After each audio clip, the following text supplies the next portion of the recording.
It's so weird because last year, about this time, I popped down to see you on the streets of Glasgow. Oh, that's right. Do you remember? Yeah. Oh, yeah, I had forgotten about that. Of course, yeah. And I that's was right. like, oh, when I saw it in the film as well, the walk.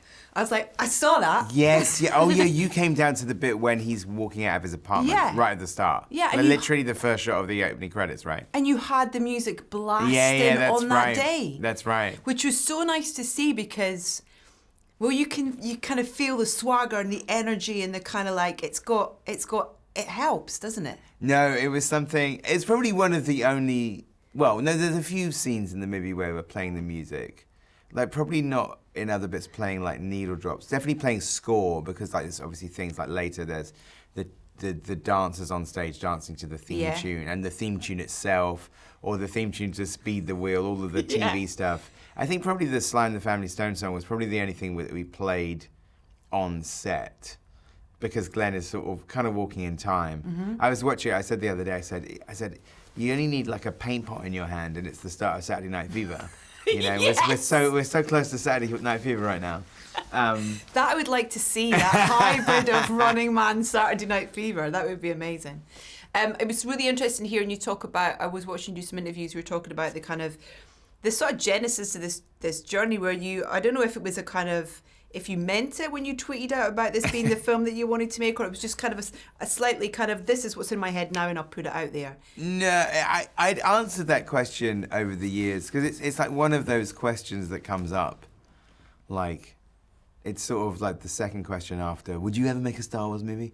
So it's like, would you ever remake, you know, if you remade any film, what would you remake? And the reason I said The Running Man, and it was, and let me be clear, is like I didn't want to remake the 1987 film, because that existed, it's its own thing, and it's like sort of super fun. But I had read the book when I was a teenager, and I knew the book was wildly different. Yeah. So I was, and even as a teenager reading the book, also I read the book before I saw the 1987 film, because that came out in 1988 in the UK, and it was an 18, so I didn't see it in the cinema. I saw it on video maybe a couple of years later. I'd read the book by then, and obviously when you're reading a book, you visualize that movie, and then when you see the other movie, it's a completely different thing. I was like, huh, okay. So it stuck in my head for decades that there was a whole other movie in Stephen King's novel. Yeah. And this is what we wanted to do. So I'd answered that question when over the years. And I think because I had put it out in the ether, that Simon Kinberg, one of the producers, 4 years ago, not that long ago, emailed me and said, hey, is it true you have an interest in The Running Man? We have the rights. Is this something you'd like to work on? I was like, yes. Like, send. Only the easiest email of all time. But it's very rare that something that you really, really want to do turns up in your inbox. I can't think of another instance of that. And then I guess then the book was your jumping off point, as you know, in terms of like using that as your kind of reference point. But do you have to get kind of like blessing from Stephen King once you've kind of written it, or through the process? Yes, I mean he's a producer on it, and so part of that is that, you know, he gets to sign off on the adaptation. And I had been in contact with him over the years, because he'd always been really generous about my previous movies, and obviously I'm a huge fan. But when we'd email, it was just a sort of like a, you know, kind of like pen pals or something. But we mostly just talk about music, and it turned into this tradition of me sending him rock music on his birthday of bands that I thought he might not previously be aware of. So like King Gizzard and the Lizard Wizard. I said, I think you'll like this. Or like Sunflower Bean, or like I'm sure he probably knew the Hives already, but just like stuff like more like sort of, because I knew he was like a big Ramones fan, and he loves kind of rock and AC/DC and the Stones, and it's like I'd send him sort of more recent stuff that I thought he'd enjoy. So we had this kind of correspondence. In terms of when I was working on the film, I didn't send him the script until quite late, because I wanted to make sure it was definitely happening in the movie. To engage with him about the project, and if it fell apart, it would be too heartbreaking. And so I didn't want to be the boy who cried wolf. I didn't send him the script until I thought it feels like it's going to go. And this was only like a year and a bit ago, maybe like last summer or something like that in 2024. So it was a funny then. So I had an email saying, as I know you are probably aware, I have been working with Michael Bacall on the screenplay. So that's when he read the screenplay. And what have been, I don't know, was there something that was important for you to have his, not guidance, but opinion on? Yeah, I mean, I think because it's both very faithful to the book, yeah, and also there are some changes, and obviously, you know, you want to like know how he feels about it, but he really loved it, and he thought what we did, and you know, even in terms of the ending, he really liked it, which was great.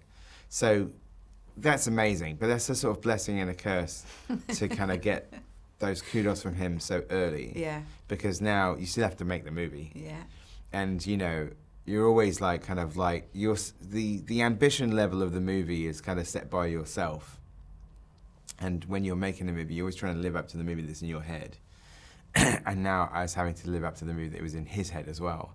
Mm. So I felt sort of like just like putting a lot of pressure on myself, but you kind of sort of thinking throughout the production is like, can't let Stephen King down now.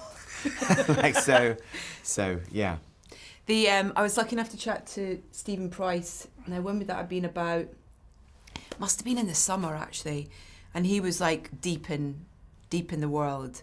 But I imagine that would have been the second phase, like you talked about, because the role of him in creating music, original music for the film.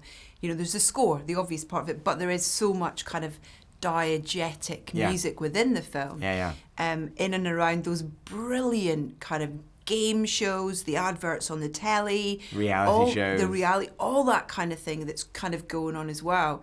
So when you're writing the script and you're writing your version of things in around that area, are you writing ideas for music on that, or is that just conversations that you have with him about what you need for, you know, I'm sorry, I can't remember the names of everything because I've just saw it yesterday. No. But you know, the Sean Hayes show, you know, yeah, that Speed kind the of, Wheel, which is like the most genius bit of casting in that as well. He's having so much fun in that kind of in that game show host role.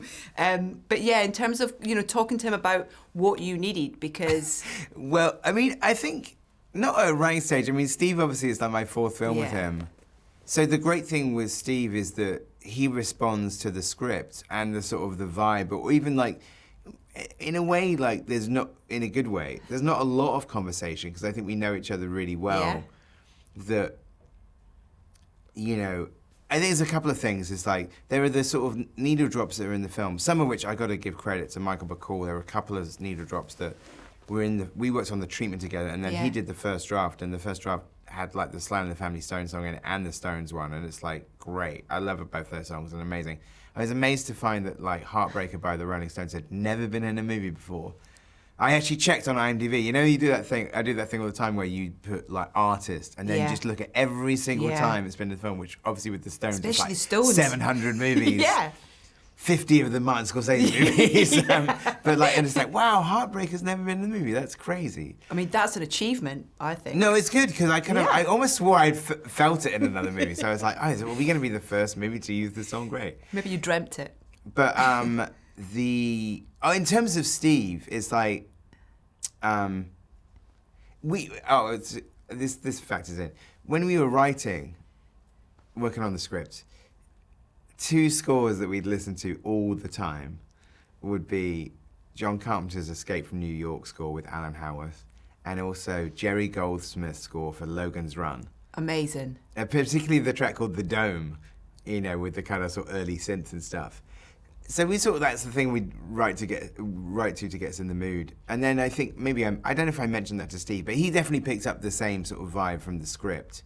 And what Steve did, which is amazing, is he wrote a whole bunch of cues just based on the script alone. Wow. And so we had like, here are some ideas, like 6 kind of suites.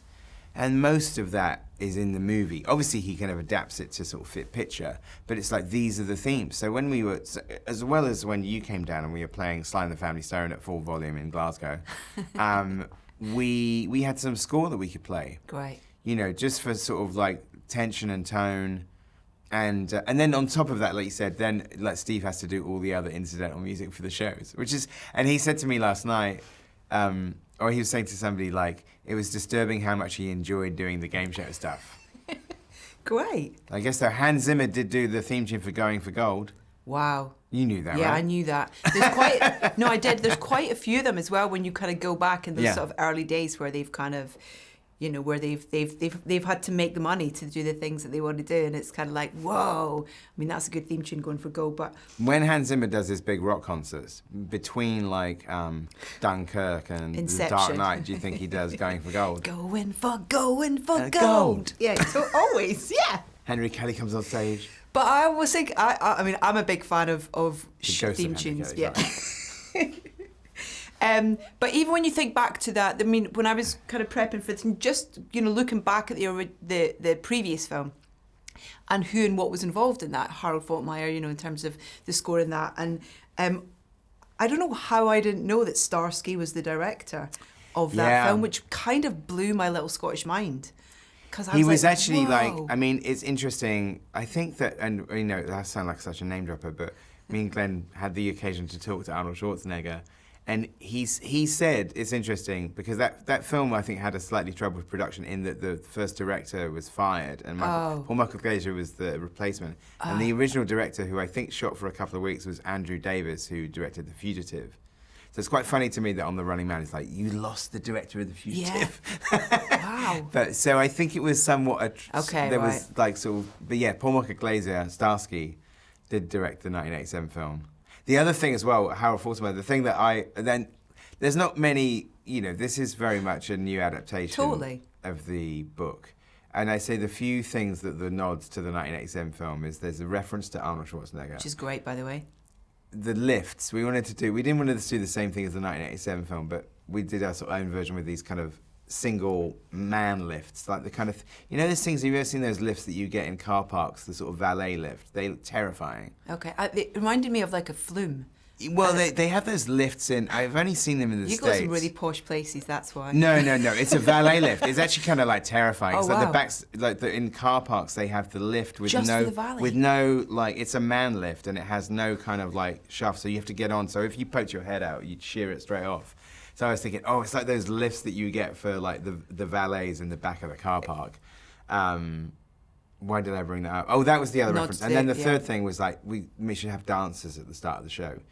And that wasn't in the script, but it was like just as a nod to the 87 film. Who was the choreographer on the original film of that sequence? I have no idea. Paula Abdul. Shut up. True.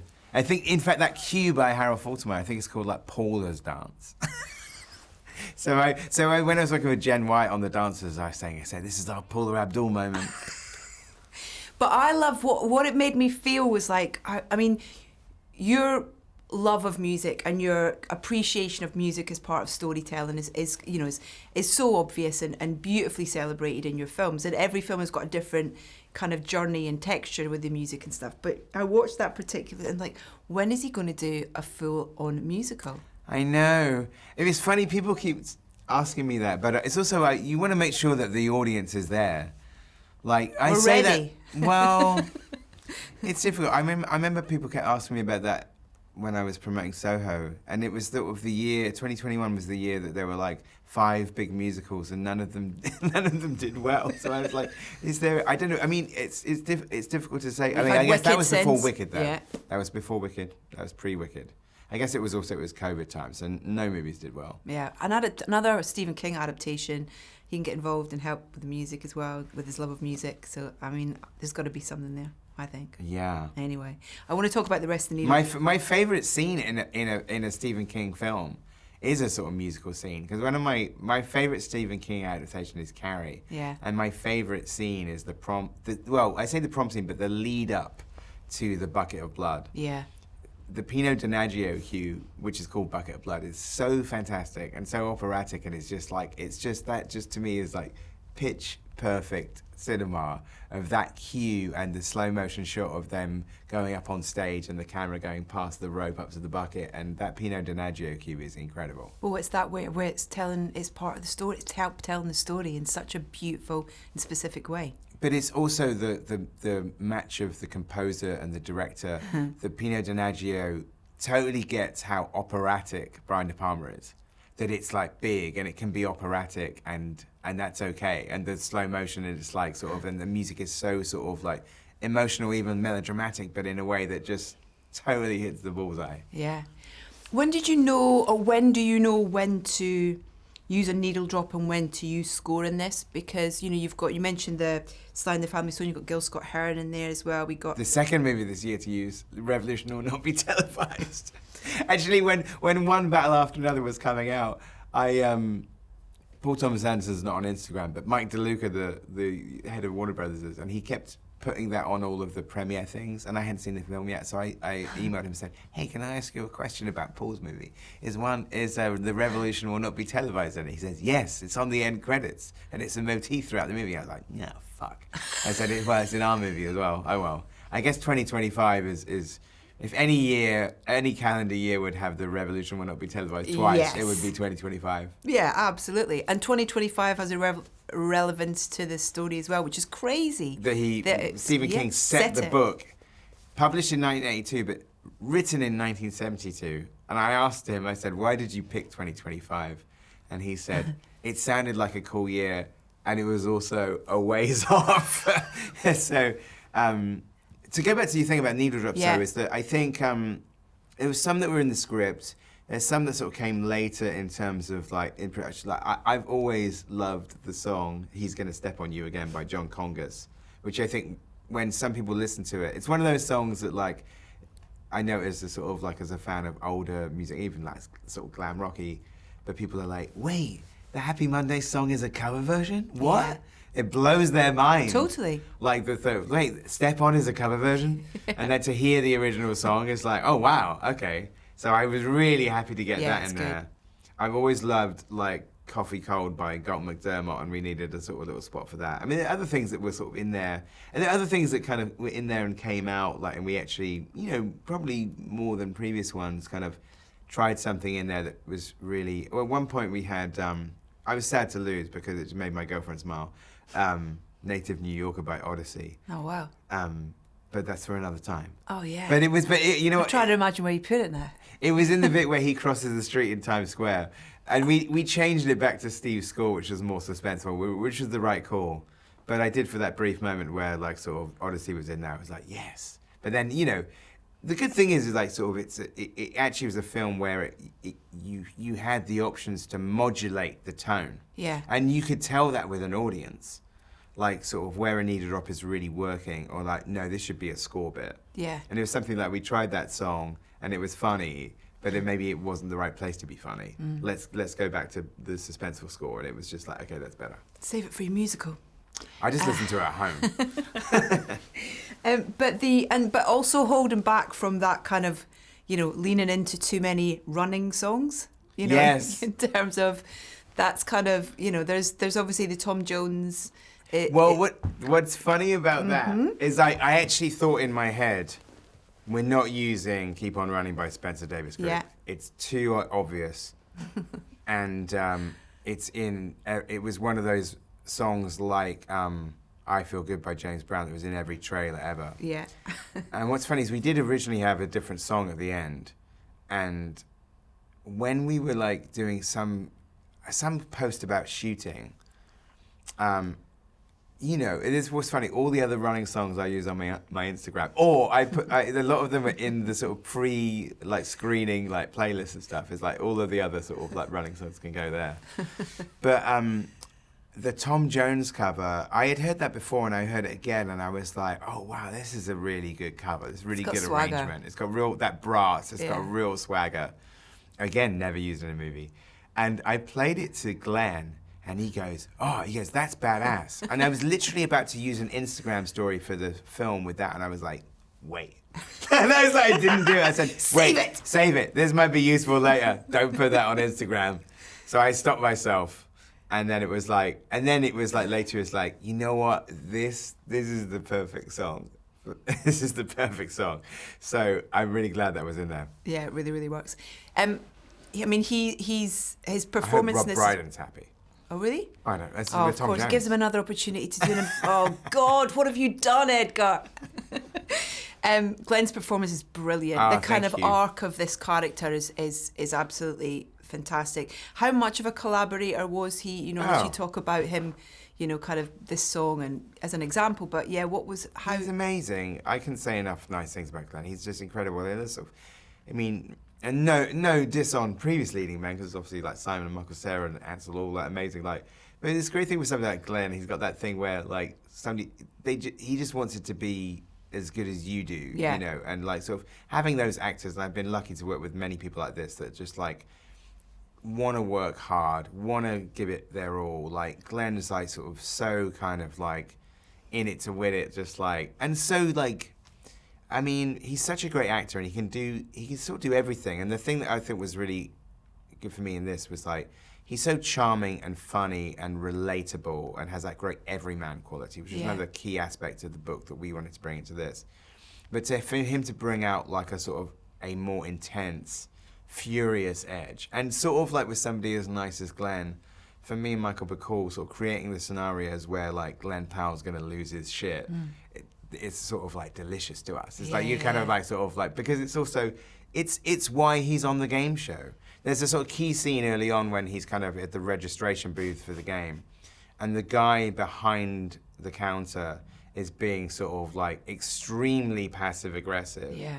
But the reason he's doing that is because he wants these people to have a temper tantrum, because there are people watching, and like in a reality show where they're sort of like on, you know, backstage, and then when there's the worst singer is like that person.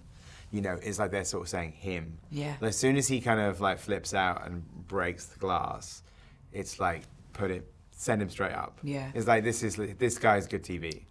So it's the thing about the character that's really key is he has a lot of like righteous anger, and he's somebody who's been punished for doing the right thing and held back and penalized in this kind of cruel world. Things that you should do, stand up for yourself and others, like tell bullies where to go.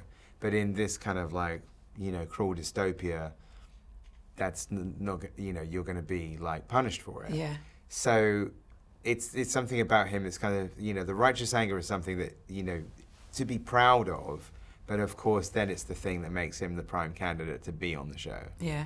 But to sort of like take somebody as nice as Glen and we used to call it like Glen hulking out.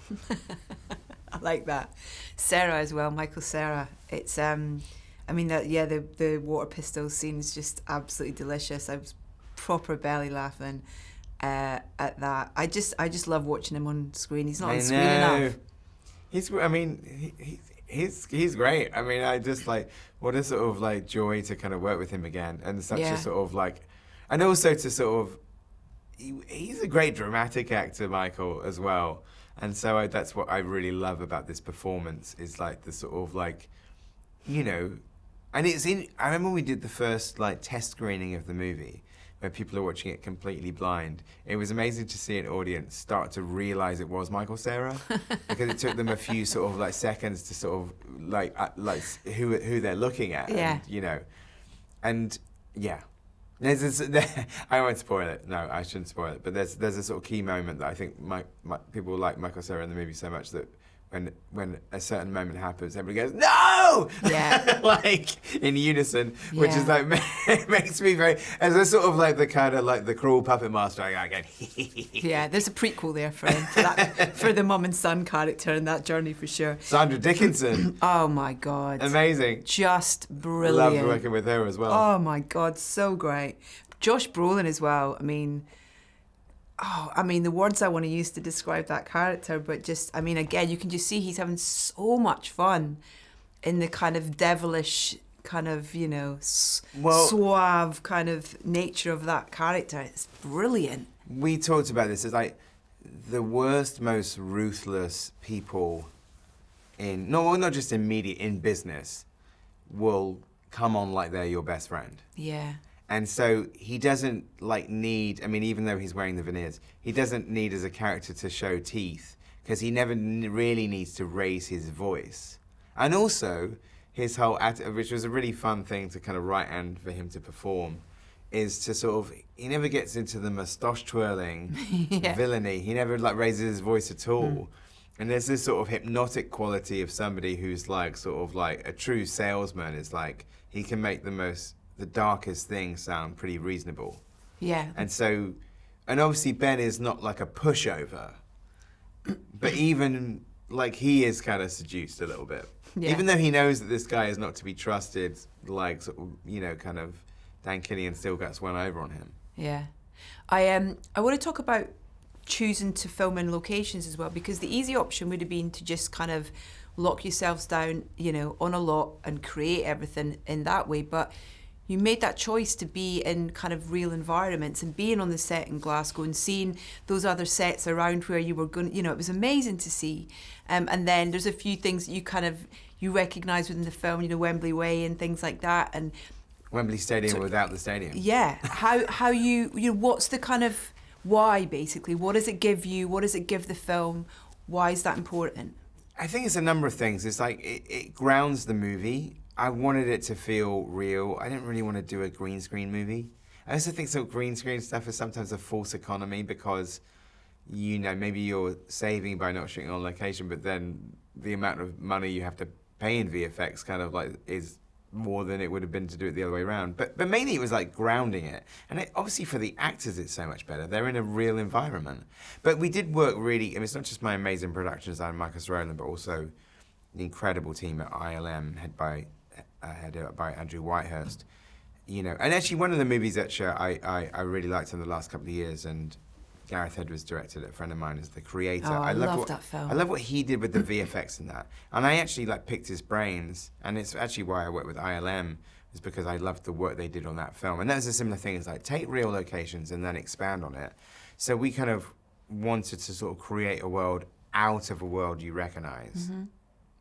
And what was Glasgow like to film in particular? Cold, but otherwise great. I mean, I say this, great to work in Glasgow. Not my first time working in Glasgow. So I did Is It Bill Bailey in 1997. I shot in Glasgow in January. Ooh, so I knew what I was getting into. Yeah. I would say, like, it was amazing. Like, Glasgow is so easy to work in. The crew are fantastic. The locations are sort of amazing and really diverse. Possibly the coldest I've ever been in my life was shooting by the Clyde Bank. Oh, wow, yeah. It's the exterior of the casino scene with Katie O'Brien. Mm-hmm. And I remember getting back to my hotel at the end of the night and saying to my guy, I said, I don't think my legs will ever be warm ever again. I felt like my legs were like popsicles for the next. I honestly think I lost circulation in my legs. But it was. I mean, what's crazy, and also because it's like we're making the armadillo and then the hydro look like Vegas, and like poor like dancers in kind of like skimpy outfits like next to the Clyde, like the kind of like the wind whistling through. So it's a funny thing is like because we were in Bulgaria in like February, it was also very cold, and it's like that was really cold. It's like nothing. Wait till we get to Colder Glasgow. than, no, that was before. It's like nothing is colder than Clydebank. There's another scene actually that was in Glasgow, is outside Molly's basement when he goes to William H. Macy's, and Glenn sort of runs up, and you can see like the breath coming out of Glenn's mouth. It's real. Like that's not CG Titanic breath. That's the real deal. That's real. That's real Scottish breath. Right, last thing. You choose not to put yourself in your movies, which a lot of directors do. They'll kind of, you know, just have a bit of a pop in there. But if you could be in the scene of any film, what would you put yourself in? Oh my God. I mean, I've been in other people's films. Yeah. Sing 1 and 2. Yeah, but if you could be in the Land scene... of the Dead. Hitchhiker's Guide to the Galaxy. What else am I in? What do you want to be in, though? If you could be in anything. I mean, my voice, you hear my voice in The Running Man quite a lot.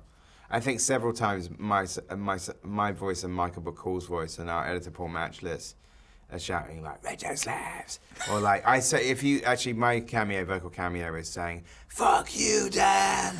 So that guy is me doing my American accent. What would I be in? Oh, I guess I've already done what? Okay, what would I like to be in a film? I would love to be a zombie in a George Romero film. Guess what? I've done it already. So I peaked already. Like to be a zombie in a George Romero film. Me and Simon got to be in Land of the Dead in full KNB makeup and directed by George A. Romero. So I already done it. Mic drop. Amazing.